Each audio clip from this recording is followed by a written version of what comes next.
పత్రికా సమావేశం ఏర్పాటు చేయడానికి కారణం 5 సంవత్సరాలకు ఒకసారి సాధారణ ఎన్నికలు జరుగుతాయి.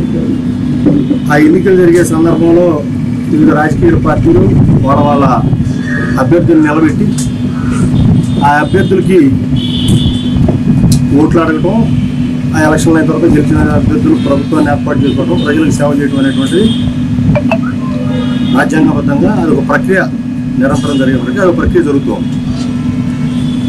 దానిలో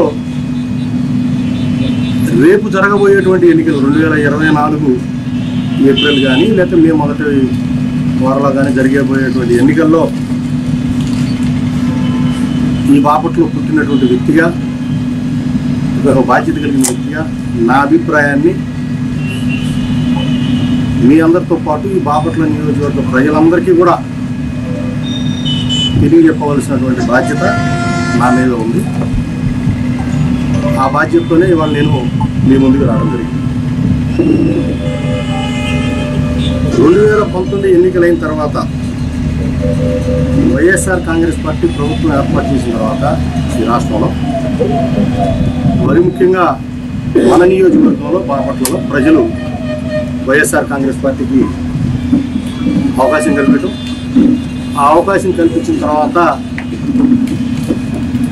వచ్చినటువంటి ప్రభుత్వం, గెలిచినటువంటి ఎమ్మెల్యే గారు కానీ ఎంపీ గారు కానీ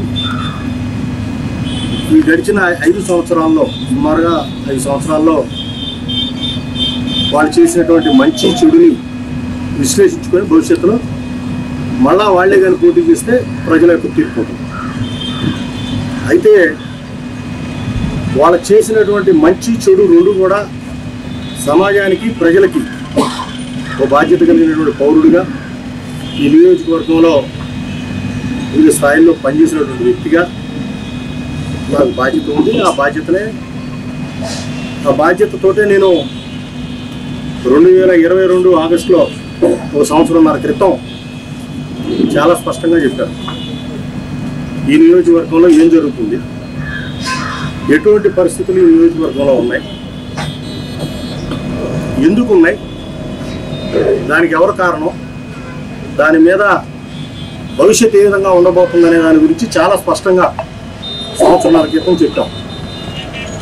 గతంలో ఏ రాజకీయ నాయకుడు, ఏ శాసనసభ్యుడు లేకపోతే ఏ పార్లమెంట్ సభ్యుడు ఎవరు చేయలేనటువంటి దుర్మార్గాలు, దోపిడీలు, అన్యాయాలు, అకృత్యాలు ఇక్కడ జరుగుతూ ఉన్నాయి.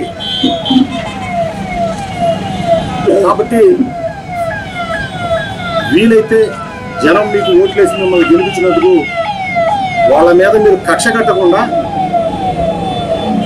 ఒక మంచి ఉద్దేశంతో వాళ్ళకి మేలు చేసే విధంగా ముందుగా నడవమని చెప్పి ఆ రోజున చాలా స్పష్టంగా చెప్పడం జరిగింది. అలా ఆ రోజున చెప్పడానికి అనేక కారణాలు ఉన్నాయి, అనేక ఆధారాలు ఉన్నాయి. వాటి ఆధారంగానే చాలా స్పష్టంగా చెప్పడం జరిగింది. ఆ చెప్పిన తర్వాత గౌరవ శాసనసభ్యులు దాని మీద ఏ విధమైనటువంటి స్పందన ఎక్కడా నాకు తెలిసి అది నిజమని కానీ లేకపోతే అది అబద్ధం అని కానీ, లేదు నేను అంత చేయలేదు ఇంతే చేశానని కానీ ఏదో ఒకటి కనీసం స్పందన వస్తుందని నేను ఆశించాను. ఆ స్పందన ఆయన దగ్గర నుంచి రావాలి అంటే ఆయన మౌనం ఒకవేళ బహుశా అది అంగీకారమేమో. అలా అంగీకరించినటువంటి వ్యక్తిని, అలా దుర్మార్గాలు చేసినటువంటి వ్యక్తిని, అలా ఈ నియోజకవర్గాన్ని దోపిడీ చేసినటువంటి వ్యక్తిని, ఈ నియోజకవర్గ ప్రజల్ని భయభ్రాంతం చేసినటువంటి వ్యక్తిని కేవలం నాకు అధికారం ఉంది కదా, నేను ఏది చేసినా చెల్లుతుంది, నాకు ఎదురు చెప్పేవాడు ఈ నియోజకవర్గంలో ఎవడూ లేడు, నేను ఇక్కడ రాజుని, ఏదైనా దోచుకుంటానో ఏదైనా లాక్కుంటానో, నా దయాదాక్షిణ్యంతోనే ఇక్కడ ఎవరైనా ఏదైనా చెయ్యాలి అనేటువంటి తన యొక్క ఆలోచనలో నేను మాట్లాడిన తర్వాత ఏదైనా మార్పు వస్తుందేమో కొద్దిగా గొప్ప అని చెప్పి నేను ఆశించాను. కనీసం దాని మీద ఆయన ఏమైనా వివరణలు ఇస్తాడని ఆశించాను. కానీ ఆయన వివరణ ఇవ్వాలా. అప్పటి వరకు మనం ఏదైతే మాట్లాడుతున్నామో దాన్ని ధృవీకరించారు. ఆ ధృవీకరించడమే కాకుండా ఆ కార్యక్రమాలన్నింటినీ కూడా రెట్టింపు చేసుకుంటూ ముందుకెళ్ళడం మొదలుపెట్టారు. బహుశా ఆయనకి ఇంకా మనం ఇక్కడ పోటీ చేయం కదా, మనకి బాధలంతా ఏమి లేవు కదా, అన్ని కాడికి దోచేసేసుకుందామనన్నా అయి ఉండాలా, లేకపోతే తన అహంకారం ఎవడు నాకు ఎదురొచ్చేది, ఎవడొచ్చినా నేను ఎదుర్కొంటానో నాకేముందలే అని తెచ్చిమీరినటువంటి ఎక్కువ విశ్వాసం ఉండి అహంకారంతో అలా అన్నా దాని మీద ఏమి వివరణ ఇవ్వకపోయి ఉండొచ్చు. నేను ఈ ఎన్నికల సందర్భంలో నేను ఆ రోజే చెప్పా, ఎటువంటి పరిస్థితుల్లో ఇటువంటి వ్యక్తి బాపట్ల నియోజకవర్గానికి శాసనసభ్యుడిగా కాదు, ఏ ఒక్క అధికారిక పదవిలో కూడా ఉండటానికి అర్హుడు కాదు అని నేను ఆ రోజు చాలా స్పష్టంగా చెప్పా. మళ్ళా నేను దాన్ని కూడా తిరిగి నేను మాట్లాడుతూ ఉన్నా. అటువంటి వ్యక్తి ఒక ఎమ్మెల్యే కాదు, ఎమ్మెల్సీగా కాదు, ఎంపీగా కాదు, ఏ పదవిలో కూడా ఇక్కడ ఈ బాపట్ల ప్రజలకు నేను సేవ చేస్తానని మభ్యపెట్టి ఇక్కడ ఉండే అధికారం, అవకాశం అతనికి లేదు అనేటువంటి విషయం చెప్తా ఉన్నా. నేను ఆ రోజు చెప్పా చాలా స్పష్టంగా, ఒకవేళ ఇతనే మరలా తిరిగి పోటీ చేసే పరిస్థితి వస్తే నా శాయశక్తుల నా ప్రయత్నం నేను చేసి ఈ నియోజకవర్గ ప్రజలకు ఒక రక్షకుడుగా ఒక అండగా నిలబడతాను. అతను మాత్రం ఎటువంటి పరిస్థితుల్లో మరలా తిరిగి ఇక్కడ గెలిచే పరిస్థితి రానివ్వను అని నేను చాలా స్పష్టంగా ఆ రోజు చెప్పా. నేను పదే పదే ప్రతిరోజు మాట్లాడుకోవాల్సిన అవసరంలా, ప్రతి నెల నేను ప్రెస్ మీట్ పెట్టి చెప్పాల్సిన అవసరంలా. చాలా మంది అడిగారు ఈ లోపల, ఏంటండి సంవత్సరం అయింది ఏం మాట్లాడట్లేదు, ఏం చెప్పట్లేదు. మీరు ఆ రోజు నాకు స్టేట్మెంట్ ఇచ్చారు. ఈ స్టేట్మెంట్ కాదు, ఇది వాస్తవం. అది నేను ఆ రోజు మాట్లాడటానికి కారణం ఒక బలమైనటువంటి వాస్తవాలు నా దృష్టిలో ఉన్నాయి. దాని గురించి నేను ఆ విధంగా ఆ రోజు మాట్లాడా. నేను ఆ తర్వాత ఎక్స్పెక్ట్ చేశా ఆయనలో కొంత మార్పు అన్న వస్తుందేమో, ఆ మార్పుతో ఏదన్నా మరలా తిరిగి జరిగిన పొరపాట్లని సరిదిద్దుకొని ఇంకా ముందుకెళ్తారని. కానీ ఆయన వేడి చేయకపోగా ఇంకా ఎదురుదాడి చేసేటువంటి ప్రయత్నం చేస్తా ఉన్నాడు.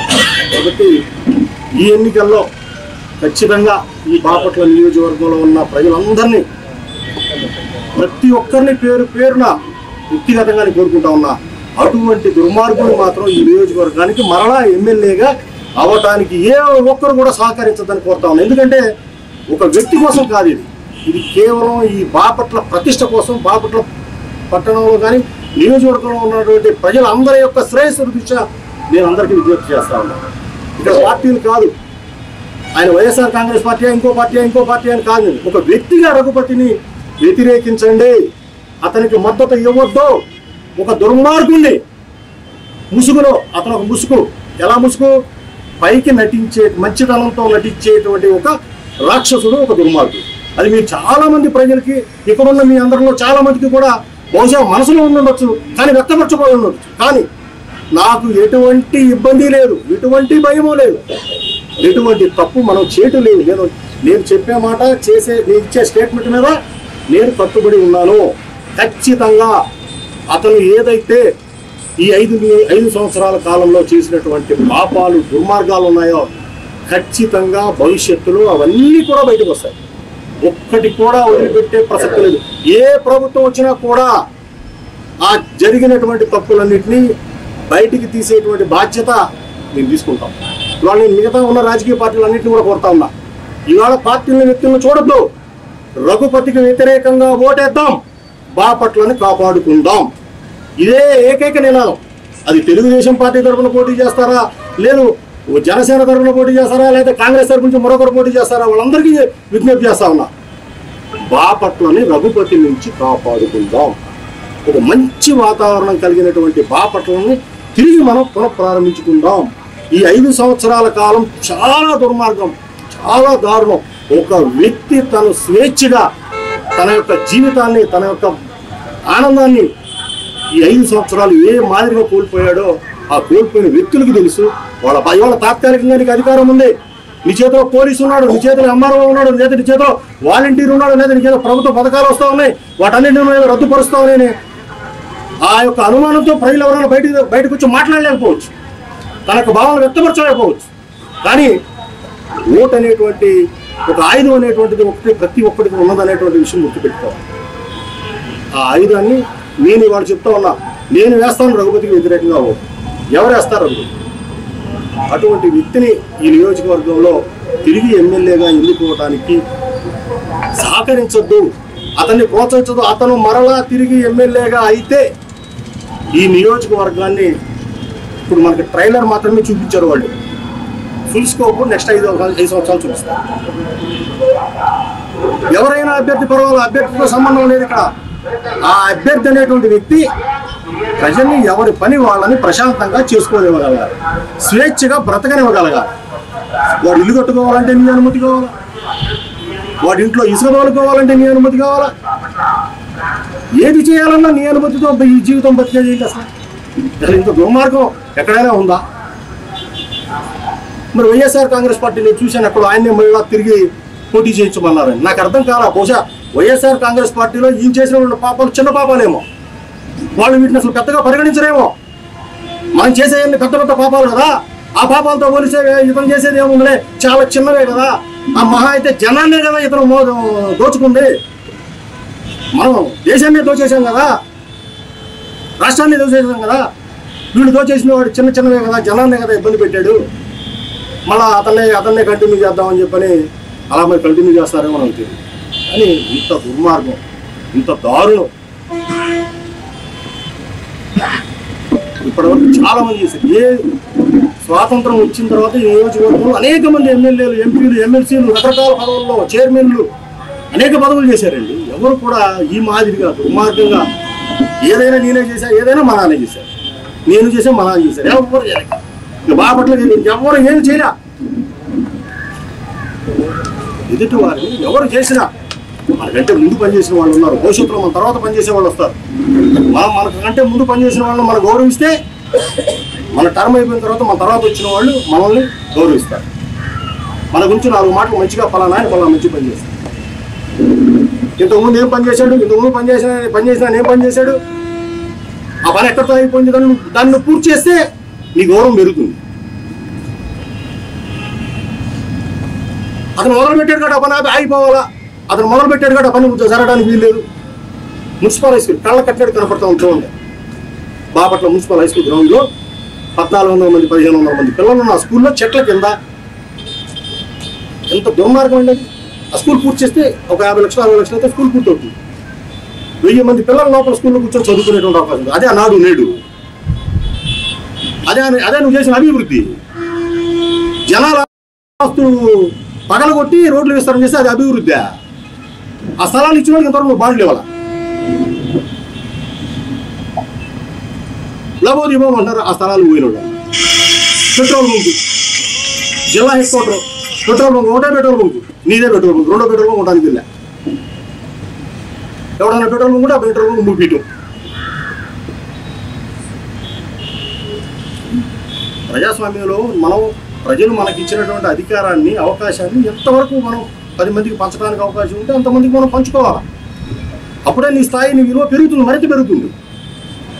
ఏది వచ్చినా నేనే చేయాలి, ఇసుక కావాలంటే నేనే చేయాలా, పెట్రోల్ కొట్టాలంటే నేనే కొట్టాలా. ఇది ఎక్కడ దుర్మార్గం, ఇది ఎక్కడ ప్రజా సమస్యల మీద వాళ్ళు పట్టించుకున్న పాపనే బాగా. 4 రోడ్లు విస్తరణ చేసి బాపట్ల మొత్తం అభివృద్ధి చేశారు. చర్చికి రండి, లాస్ట్ 2014 నుంచి 19 దాకా బాపట్ల నియోజకవర్గంలో ఏ గ్రామంలో ఎన్ని లక్షలు ఎన్ని కోట్ల రూపాయలు పనులు చేశానో నేను చెప్తా. నువ్వు 5 సంవత్సరాలు 19 నుంచి 24 దాకా 7 సంవత్సరాలు నువ్వు ఎన్ని కోట్లు ఖర్చు పెట్టి ఏ గ్రామంలో ఎన్ని రోడ్లు వేసావు? వస్తున్నారు, ఊళ్ళలోకి వెళ్తే, గ్రామాల్లోకి వెళ్తే వస్తున్నారు. ఈ పెన్షన్ పోగొడతాడేమో, లేకపోతే రేషన్ కార్డు తీసేపిస్తాడేమో, లేకపోతే ఇంకో పదం ఇది పోగొడతాడేమో అని చెప్పి భయపడి కాము అలా ఉన్నారు నవ్వుకుంటా. అందరు మనుషుల్లో ఒకటి ఉంది, ఏదిరా బాబు ఒక బుచ్చ కాంకరేది 5 ఏళ్లలో. ఒక రోడ్ వేసిన పాపాలు పోలా, ఒక పని చేసిన పాపాలు పోలా. అదేమంటే నేను అభివృద్ధి కళ్ళ కనపట్లేదంట అభివృద్ధి. ఇది 4 రోడ్లు, జనాలు ఇచ్చిన ఆస్తుంటూ నువ్వు వెడల్పు చేసిన రోడ్లు, ఆ 4 రోడ్లు. దాంతో వాళ్ళు మొత్తం అభివృద్ధి చేసా. నేషనల్ హైవే నేనే తెచ్చా, ఇండియన్ ఎయిర్ ఫోర్స్ నేనే తెచ్చా, బాపట్ల సముద్రం నేనే తెచ్చా, బాపట్ల జిల్లా నేనే తెచ్చా, అన్నీ నేనే తెచ్చా. లేదా మా నాన్న తెచ్చాడు. ఇదే నేషనల్ హైవే ఎప్పుడు ప్రపోజ్ చేసిందండి? 2019-14 మధ్యలో NH 216A ప్రతిపాదన పంపించింది కాంగ్రెస్ ప్రభుత్వం, అప్పుడున్న కాంగ్రెస్ ప్రభుత్వం. దాన్ని ఆచరణలో పెట్టింది 2014 నుంచి 19 వరకు తెలుగుదేశం ప్రభుత్వం, భారతీయ జనతా పార్టీ ప్రభుత్వం, కేంద్రంలో ఉన్న భారతీయ జనతా పార్టీ ప్రభుత్వం. ఆ తర్వాత ఎగ్జిక్యూషన్ జరుగుతూ మొదలుపెట్టింది 2014-19 మధ్యలో. 19 తర్వాత ఇంకొంచెం వేగమైంది పని పూర్తి అవడానికి. ఆ పూర్తి అయ్యే టయానికి ఆయన ఉన్నాడు. అంత మాత్రం నేనే కట్టాను, నేనే తెచ్చాను, నేనే చేశానంటే అన్నీ నేనే చేశాను. ఆ రోడ్డు వేయటం వల్ల భారతీయ జనతా పార్టీకి మేలు జరగాల, తెలుగుదేశం పార్టీకి మేలు జరగాల. ఆ రోడ్డు నీ టైంలో వేయటం వల్ల నువ్వు లాభపడ్డావు. 50 అడుగులు 60 అడుగులు ఎసెంట్ భూముల్లో గుంటలు తవ్వి ఆ మట్టి తీసుకొచ్చి నువ్వు ఇక్కడ పోసి 100 కోట్లు 1000 కోట్ల గురించి జనం మాట్లాడుకుంటారు. వాళ్ళు ఎన్ని 1000 కోట్లు సంపాదించి ఎన్ని 100 కోట్లు సంపాదించారు. ఊరుకుంటారా రేపొద్దున? ఖచ్చితంగా ఎదురు తిరుగుతారు, అడుగుతారు రేపొద్దున. ఈ ఎసెంట్ భూములు ఎవరు బినామీలో పెట్టావు? ఈ ఎసెంట్ భూములు నాయగా నేనేం చేయట్లేదని బినామీని పెట్టావు. రేపొద్దున వాడిని తీసుకెళ్ళి బుక్ చేస్తారు. ఫస్ట్ ఈ ఎసెంట్ భూముల్లో 50 అడుగులు 40 అడుగులు 60 అడుగులు ఎందుకు తగ్గావు? ఎవరు తగ్గించారు? ఎవరు ఇచ్చారు నీకు పర్మిషను? అంటే ఏం చెప్తాడు? అయ్యా ఏమన్నా నేను నాకు ఇచ్చేది కూలీ ఇస్తారు, A2 అక్కడ ఉన్నాడయా, ఆ A2ని తీసుకున్నాడు అయ్యా, మొత్తం తెలుస్తాయా, డబ్బు అంతా ఆయన దగ్గర ఉందాయా, A1 నేను నా ఖర్చులకు ఇచ్చాడయా, నాకు రోజు గంజి పెట్టిన ఇస్త్రీ బట్టలు, నా బండి కాయలు, నా కాయలు తప్ప నాకేం ఇవ్వలేదయా, మొత్తం A2 దగ్గర ఉంది, A2 దగ్గర తీసుకున్నాడు. A1 A2 A3 మొత్తం వస్తారు బయట. ఎసైడ్ భూములు ఎక్కడెక్కడ కొన్నావు, ఎవరెవరి పేరు మీద కొన్నావు, ఆ కొన్నాట్లో ఎన్నేసి అడుగులు తవ్వావు, ఆ తొమ్మిది దాంట్లో ఎంత మట్టి తీసావు, ఎక్కడ అమ్మావు, ఎవరికి అమ్మావు, ఆ వచ్చిన డబ్బు నువ్వు ఎక్కడ పెట్టావు, ఇవన్నీ కూడా బయటకు వస్తాయి. రాజకీయ నాయకుడు అంటే బెదిరియటము, భయపెట్టడము, ఇసుక మట్టి మశానం కంకర ఇయ్య. థైలాండ్లో ఉన్న కృష్ణా డెల్టాలో బాపట్ల ప్రాంతం థైలాండ్లో ఉంది. నీళ్లు లేక రైతులు అల్లాడుతున్నారు. అపరాలు వేసుకున్నటువంటి రైతులు ఒక తడిస్తే చాలరా బాబు అని ఇరిగేషన్ అధికారులు ఆఫీసుల చుట్టూ తిరుగుతున్నారు. సమాధానం చెప్పే నాదులు లేడు. అసలు వరేసుకోవాలో లేదో ప్రాపర్గా గైడ్ చేసే నాదులు లేడు. ఒక నాయకుడు వచ్చి వారు పని చేస్తాం మీరు వేసుకోండి అంటాడు. ఇంకో నాయకుడు వచ్చి కిందకి వెళ్ళడానికి నీళ్ళు ఎక్కడ ఆపోయింది అంటాడు. అసలు ఏమన్నా తలా తోక ఉందా? మనం ఎక్కడున్నాం? మనం డెల్టా ప్రాంతంలో చివరి భాగంలో ఉన్నాం. అనుక్షణం ప్రాపర్గా వాటర్ మేనేజ్మెంట్ చేసుకుంటేనే మన ప్రాంతానికి తాగడానికి కానీ పంటలకు కానీ నీళ్ళు వస్తాయి. ఆ జ్ఞానం నీకు ఉందా? ఆ జ్ఞానం నీకుంటే ఈ 5 సంవత్సరాల్లో, అంటే గత 5 సంవత్సరాల్లో కరువులో ఉన్నా కూడా నేను గ్యారంటీ చెప్తా, ఏ గ్రామంలో నువ్వు వెళ్ళు, థైలాండ్లో ఉన్న వెళ్ళు, తుమ్మలపల్లి వెళ్ళు, పెదకొలపాలెం వెళ్ళు, పెదపుల్లవారిపాలెం వెళ్ళు, 14-19లో సతీష్ నాయకత్వంలో ఏ విధంగా జరిగింది వాటర్ మేనేజ్మెంట్. చివరి భూములు కూడా నేను నీళ్ళు ఇచ్చాం. అపాలు వేసుకుంటే 2 తండ్రు 3 తండ్రు కూడా నీళ్ళు ఇచ్చాం మేము. నీళ్లు గవర్నమెంట్ వదలకపోతే అధికార పార్టీలో ఉన్నా కూడా మంత్రిని గౌరవం చేశా, మా ప్రాంతానికి నీళ్ళు ఇవ్వాలి, ఇక్కడ మేము థైలాండ్లో ఉన్నాము, నీళ్లు రాకపోతే లెవెల్ రాకపోతే ఇక్కడ మన ఈస్ట్ శ్యామ్ డ్రైన్లో మోటార్లు పెట్టి పగలు రాత్రి లేకుండా నీళ్లు పంప్ చేసి చివరిదాకా పెదగొలపాలెం కట్టవాలి ఏరియాలు కూడా మేము నీళ్ళు ఇచ్చాం. ఇవాళ నీకు ఆ బాధ్యత ఉందా? ఆ ప్రాపర్ మేనేజ్మెంట్ ఏమైనా నువ్వు బాధ్యత తీసుకున్నావా? రైతులు అల్లాడిపోతున్నారే. ఒక్క తడిస్తే చాలరా బాబా, ఈ 3 నెలలు గడిచిద్ది, ఈ దరిద్రం పోతుంది మాకు, ఆఖరిగా ఒక తడి నన్ను అడిగితే నన్ను ఎవరో చెప్పారు గోడైపాలెం వాళ్ళు రైతులు అందరూ వచ్చి అడిగారంట. ఆ సర్పంచ్ తీసుకొని అయ్యా నీళ్ళకి ఇబ్బంది పడుతున్నాం, ఒక తడి ఇప్పించండి అయ్యా అని అంటే అన్నా అంట ఆ పక్కన ఇసుక కాంట్రాక్టర్ ఉంటే వీళ్ళు పొలాలు మొత్తం ఆయనకి ఇవ్వండి అమ్మా, శుభ్రంగా బ్రహ్మాండంగా చెరువులు వేసి ఇస్తాడు, మీకు డబ్బు వస్తుంది, ఈ నీళ్ళ గోళం ఉండదు మీకు అన్న. 50 అడుగులు 60 అడుగులు కాడ గుంటలు కొట్టి అమ్ముకుంటాం మళ్ళీ. ఎక్కడ అదే నవ్వుతా. ఆ రైతులు అన్నారు కనీసం మేము బాధలో ఉన్నామని ఆయన దగ్గరికి వెళితే మమ్మల్ని ఓదార్చకపోగా, తన ప్రయత్నం తను చేయకపోగా నవ్వుతా వాడికి ఇస్తే వాడు గుంటలు తవ్వేస్తాడమ్మా, శుభ్రంగా మీకు చెరువులో చేపలు వేసుకోవచ్చు అని ఈ విధంగా లెక్క లేకుండా మాట్లాడుతున్నాడు. అహంకారం. అంటే ఒకసారి పదవి వచ్చింది, అధికారం వచ్చింది, నాకు అడ్డు లేదు, ఎవరినైనా ఏదైనా చేస్తాను, బెదిరిస్తాను, రాజకీయంగా అంతమందిస్తాము, లేదా వ్యక్తిగతంగా ఏదో చేస్తాము. ఎవడు ఏమి చేయలేడు, గుర్తుపెట్టుకోవాలా. రఘుపతి గారు మళ్ళా చెప్తున్నా, రాజకీయాల్లో అనుకుంటాం చాలామంది నేను అది చేస్తాను, ఇది చేస్తాను, వాడిని చేస్తాను, ఇవి చేస్తాను. ఎవడేం చేయలేడు, ఎవడిని వాడే చేసుకుంటాడు. రాజకీయాల్లో హత్యలు ఉండవు, అన్ని ఆత్మహత్యలే. మనం చేసిన పనులే రేపొద్దున మన భవిష్యత్తును నిర్ణయిస్తాయి. 5 సంవత్సరాలు ఇంత దుర్మార్గం చేసిన తర్వాత ఏ ముఖం పెట్టుకుని మళ్ళీ నువ్వు ముసుకేయడానికి దుప్పట్లు తీసుకొని వెళ్ళకెళ్తున్నావు నాకు అర్థం కాదు. ఆ దుప్పట్లతో మళ్ళీ ఇంకోసారి ముసుకేయాలనే కదా, వేసిన ముసుగు చాలేదా? ప్రతి సంవత్సరం ఎన్నికలు రాగానే ముసుకేయటం, దుప్పట్లు తీసుకోవడం, ముసుకేయటం, సింపుల్. ముసుకేసి మాయ చేయటం, మళ్ళీ ఓట్లు వేసుకోవడం. కులం అని చెప్పడం, మతం అని చెప్పడం. వైఎస్ఆర్ కాంగ్రెస్ పార్టీ కదా, రెడ్డిలు వేయాలి, ఎస్సీలు వేయాలి, అందరూ వేయాలి. కానీ అధికారం వచ్చింది. అధికారం వచ్చిన తర్వాత మాత్రం ఎవరు చూడం. నేను, నా కులం, నా మతం, నేను, నా కుటుంబం, నా డబ్బు. ఇటువంటి వ్యక్తిని ప్రజలు ఆలోచించేయాలి. ముసుగేయటానికి దుప్పట్లు తీసుకొని వస్తున్నారు మన దగ్గరికి. ఆ ముసుగుని ఛేదించుకొని వచ్చి ఓట్లేయమని కోరుతా ఉన్నారు. ఆలోచించమని కోరుతా ఉన్నా. ఆలోచనతో ఓటేయమని కోరుతా ఉన్నా. మనం ఎన్ని ఇబ్బందులు పడ్డాం. ముఖ్యంగా పేదవాడే ఇబ్బంది పడుతుంది. డబ్బున్నోడు ఎప్పటికే ఇబ్బంది జరగల. ఇసుకను 3,000 పెట్టినా, 4,000 పెట్టినా, 5,000 పెట్టినా ఇసుక కొనుక్కోగలిగినాడు, కొనుక్కున్నాడు. పేదోడు పునాదుల్లో మట్టి పోసుకోవాలంటే 3,000, 4,000. అది మళ్ళీ ఇంకొని వైసీపీ నాయకుడి దగ్గరికి వెళ్ళి వాడు దాయదాక్షిణ మీద తెచ్చుకోవాలి. 3,000కి 4,000. కట్టుబడి ఇసుక కావాలంటే మళ్ళీ నీ నాయకుడు ఇంకోటి దుకాణం పెడతాడు, ఆయన దగ్గరికి వెళ్ళి కొనుక్కోవాలి. ఇదంటండి నీకు ఇచ్చిన అధికారం. దీనికే బాపట్ల జనం నువ్వైతే సౌమ్యుడివి, నువ్వైతే మంచి పనులు చేస్తావు, నువ్వైతే అందరూ మర్యాద ఇస్తావు, గౌరవంగా పిలుస్తావు, ఎవరికి ఏ ఇబ్బంది ఉన్నా నువ్వు కాపాడుతావనే కదా నీకు ఇచ్చారు అవకాశం. ఆ అవకాశాన్ని నువ్వు అడ్డం పెట్టుకుని ఇదే నువ్వు చేసేది. నేను చెప్తాను, గుర్తుపెట్టు. నేను లాస్ట్ ప్రెస్ మీట్ పెట్టినప్పుడు చెప్పాను, ప్రతి నెల ప్రతిరోజు ప్రతి క్షణం చెప్పాల్సిన పనిలే. నేను ఇప్పుడు చెప్తున్నా, సంవత్సరంన్నర అయింది. ఇప్పుడు చెప్తున్నా, ఎన్నికలు అయ్యేదాకా, నిన్ను బాపట్ల నుంచి ఓడించి పంపించేదాకా అవిశ్రాంతంగా కృషి చేస్తాను. నేను లాస్ట్ టైం చెప్పా, తినటానికి తిండి లేకపోయినా నా జేబులో 100 ఉంది, నా జేబులో 100 రూపాయలు ఉంది. నాకు తినడానికి, సాయంత్రానికి భోజనానికి భోజనం లేదు. అయినా కూడా 100 కూడా నేను ఓడించడానికే ఖర్చు పెడతాను తప్ప నాకు సాయంత్రానికి అన్నం లేదని ఆ డబ్బులు నేను దాచిపెట్టుకున్నాను. అంత పట్టుదలతో ఉన్నాను నేను. ఎందుకంటే నువ్వు ఈ విధంగా దుర్మార్గాలు చేయటానికి, ఇలా దోపిడీలు చేయటానికి, ఇట్లా విచ్చలవిడిగా అహంకారంతో ఉండటానికి జనమందరూ అనుకుంటున్నది ఒకటే, సతీష్ ఇక్కడ లేకపోవడం వల్లే ఈ విధంగా రెచ్చిపోతున్నాడు. సతీష్ అనేవాడు ఇక్కడ ఉంటే, ప్రశ్నించేవాడు ఉంటే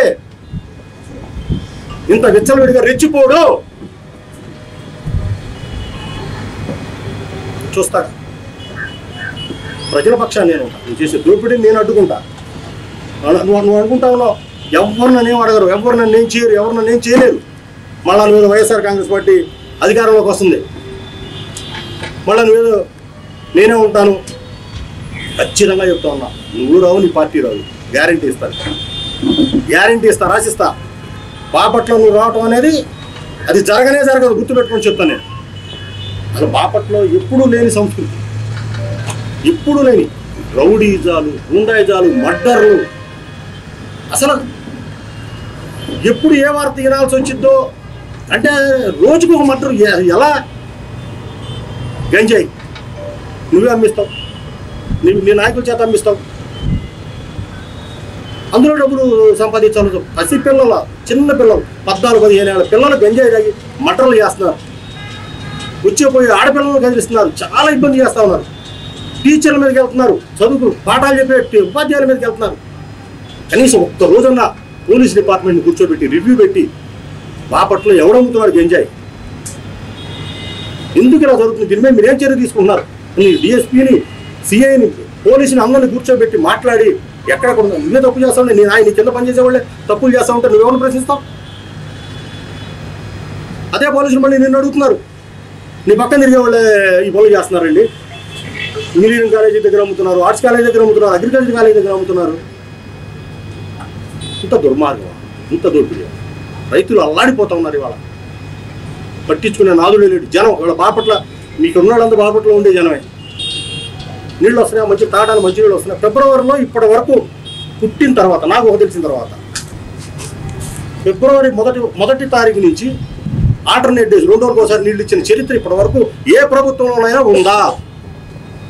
ఈ మున్సిపాలిటీ పుట్టిన తర్వాత, ఇప్పటి వరకు ఫిబ్రవరి 1వ తారీఖున 2 రోజులకు ఒకసారి నీళ్ళు ఇచ్చినటువంటి చరిత్ర ఇంతవరకు ఉందా? వాళ్ళు 2 రోజులకు 3 రోజులు ఎందుకు నీళ్ళు వదిలినప్పుడు నీళ్ళు చెరువు నింపుకునే జ్ఞానం లేదు, అధికారులకు లేదు. వాళ్ళకి నువ్వు టార్గెట్ లెసన్ నువ్వు డబ్బులు సంపాదించండి నాకు ఇవ్వండి. ప్రతి అధికారికి నువ్వు టార్గెట్ ఇస్తే వాడు డబ్బులే వసూలు చేస్తాడా? వాడు బాధ్యతలో నిర్వర్తిస్తాడా? ఇవాళకి నీళ్లు లేవు, 2 రోజులకు 3 రోజులకు వస్తాయో లేవో తెలియదు. అదేమంటే మా నాన్నగారు చెరువు తెచ్చారు, మీ నాన్నగారు చెరువు తెచ్చారు, మీ నాన్నగారు సముద్రం తీసుకొచ్చారు, మీ నాన్నగారు అన్నీ తెచ్చారు. ఏది ఉపయోగం, జనాలకు ఉపయోగం ఏది? అంటే నేను ఎమ్మెల్యేగా ఉన్నప్పుడు లేదా నేను ఎమ్మెల్సీగా ఉన్నప్పుడు నా టైంలో 4 మంచి పనులు జరిగితే అది ప్రభుత్వం ద్వారా నేను చేయించడానికి నాకు ఒక అవకాశం వచ్చింది, నేను చేయించాను అని చెప్పుకుంటే గౌరవం ఉంటుంది. నేనే చేశానంట, నేనేమన్నా నా ఇంట్లోంచి డబ్బులు తీసుకొచ్చేసానా? అందులో నా కాంట్రిబ్యూషన్ ఏంటి? అందులో ప్రభుత్వానికి ప్రజలకి మధ్యలో వారధిగా ఉండి ఆ వచ్చే డబ్బును మనం ప్రాపర్గా జరిపించడమే మనం చేయాల్సిన పని. దానికి నేనే తెచ్చా నేనే చేశా, మా నాన్న తెచ్చా నేను తెచ్చా, ఎవరు ఏం చేయాలా? జిల్లా తెచ్చా. ఏం ఉపయోగం? ఎవరికి ఉపయోగం? దాన్ని మార్కెటింగ్ చేసుకున్న నీకు ఉపయోగం, ఎవరు సామాన్య జనానికి ఏం ఉపయోగం లేదే. ఎవరు కూలి అడుగు చేసుకోవాల్సిందే, ఎవరు తిన్నాడు తినాల్సిందే, ఎవరు బతుకాడు బతకాల్సిందే కదా. ఏమైనా జీవన ప్రమాణాలు ఏమైనా పెరిగి పెద్ద అయిపోయినాయా నీకులాగా? నీ ఫైనాన్షియల్ స్టేటస్ ఏ విధంగా పెరిగిందో అలా అందరూ పెరిగినాయా? జిల్లా రాగానే, కలెక్టర్ గారు రాగానే, ఎస్పీ గారు రాగానే గంజాయి పెరిగింది. ఇప్పుడు ఈ పోలీసు వారు కూడా చెప్తా ఉన్నా, ఆలోచన చేసుకోవాలా. మనకు కూడా పిల్లలు ఉన్నారు. ఎంతటి వాడైనా సరే ఖచ్చితంగా కఠినమైన చర్యలు తీసుకోవాలి. అది వైసీపీ నాయకుడనో లేదా ఎమ్మెల్యే గారి సపోర్ట్ ఉందనో పసిపిల్లల జీవితాలను నాశనం చేస్తామంటే ఒక బాధ్యత కలిగిన పోలీసు అధికారులు మీరు కూడా బాధ్యత తీసుకోవాలా. ఉక్కుపాదం మోపాలా. వాళ్ళ మీద రౌడీ షీట్ ఓపెన్ చేసి లోపల పడేయాలా. అవన్నీ వదిలిపెట్టేసి ఎవరు పడుచుకోవట్లేదు ఎమ్మెల్యే గారు మనుషులు. గంజాయి ఎప్పుడైనా బాపట్లలో ఈ సంస్కృతి ఉందా? జనం అందరూ కూడా అర్థం చేసుకోవాలా. బాపట్ల ఎప్పుడైనా ఉందా? 2019 ముందు ఎప్పుడైనా ఈ మాదిరి పద్ధతులు ఉన్నాయా? ఒక ఇల్లు కట్టుకోవాలంటే ఎమ్మెల్యే గారు పిఏ దగ్గరికి వెళ్ళాలి, లేదా ఎమ్మెల్యే గారు అసిస్టెంట్ బ్రోకర్ దగ్గరికి, మీడియేటర్ దగ్గరికి వెళ్ళాలి. ఈ పద్ధతి ఎప్పుడైనా ఉందా? మరి ఈ 5 ఏళ్లలో వ్యవస్థలన్నింటినీ చేతిలో గుప్పిట్లో పెట్టుకుని సర్వం నాశనం చేశారు. మళ్ళా బయలుదేరో దుప్పట్లు తీసుకున్నాం ముసుకేద్దాం. నువ్వు వేసే ముసుగులు తీయడానికి నేను ఉన్నా. ఎన్ని ముసుగులు వేసినా నీ గురించి చెప్పేవాడిని నేను, నాకు తెలుసు. ప్రతి ఒక్కటి నేను చెప్తా ఉన్నా. నువ్వు చేసిన ప్రతి పాపం అంటే ప్రతిరోజు చాలా మంది అంటారు ప్రతిరోజు మీరు మాట్లాడాలి కదా. ఏం మాట్లాడతాం? నాకు మాట్లాడాలంటేనే చీదరేస్తాం. ఇట్లాంటి పరిస్థితి ఈ నియోజకవర్గానికి వస్తాయని మేము రూలింగ్ చేసిన తర్వాత ఇటువంటి పరిస్థితి 5 ఏళ్లలో వచ్చిందని మేము ఎప్పుడు అనుకోవాలి. మేము 5 సంవత్సరాలు పనిచేసామంటే బాధ్యతగా పనిచేసాం. ప్రభుత్వం నుంచి ఎంత మేర డబ్బులు లేగలుగుతాం. వాటర్ మేనేజ్మెంట్లో చక్కగా రైతులకు ఎప్పుడు నీళ్ళు ఎంత కరువు ఉంది? 5 సంవత్సరాల కరువు ఉంది. 2014 నుంచి 19 వరకు 5 సంవత్సరాల కరువు ఉంది. ఆ రోజు పట్టిసీమ నీళ్లు తీసుకొచ్చారు. చంద్రబాబు నాయుడు గారు ఆ రోజు ఏర్పాటు చేసిన ఈ పట్టిసీమ వల్ల శుభ్రంగా మన గంట చివరి ప్రాంతానికి కూడా నీళ్ళు వచ్చింది. ప్రాపర్గా మేనేజ్ చేసుకోగలిగాం. ఆ నీళ్లు తీసుకొచ్చాం. అందరికీ ఏ ఒక్క ఎకరా కూడా ఎండిపోకుండా ప్రాపర్గా వాటర్ మేనేజ్మెంట్ చేసాం. టేలెంట్లో ఉన్న పొలాలకు నీళ్ళు ఇచ్చాం. ఇంకా చాలా పోతే ఎక్కడికక్కడ మోటార్లు పెట్టాం, పంపులు పెట్టాం. నీళ్లు మురుకాలలో నీళ్లు కూడా అడ్డీలు వేసి పని ఎక్కడికక్కడ నీళ్లు లిఫ్ట్ చేసాం. మీ అందరూ చాలా ఇవాళ అదే రైతులు ఇవాళ ఫోన్ చేస్తున్నారు, సార్ మీరున్న 5 సంవత్సరాలు నీళ్ల కోసం మీ దగ్గరికి రావాల్సిన పని జరగలా, ఏ కార్యాలయం దగ్గరికి పోవాల్సిన పని మాకు పడలేదు. ఒక ఫోన్ చేస్తే మీ తిప్పలు మీరు పడ్డారు, మీరు గొడవ పడ్డారా, మోటార్లు పెట్టారా, ఇంకోటి చేశారా, మాకు ఇబ్బంది లేకుండా జరిగింది. ఇవాళ అసలు మా గోరు పట్టించుకునే నాదులు లేడు. మేము వెళ్తే ఈ విధంగా మాట్లాడుతున్నాడు ఎమ్మెల్యే. అహంకారం నెత్తికెక్కేసేసింది సార్. ఎప్పుడు పోతా ఈ ప్రభుత్వం ఒత్తిలేసుకుని ఎదురు చూస్తున్నాం సార్. ఈ 2 నెలల 3 నెలల 4 నెలల జనాల్ని భయపెట్టో ఎదిరించో మళ్ళా నేనే గెలుస్తాను, నేనే వస్తున్నాను, మా ప్రభుత్వం.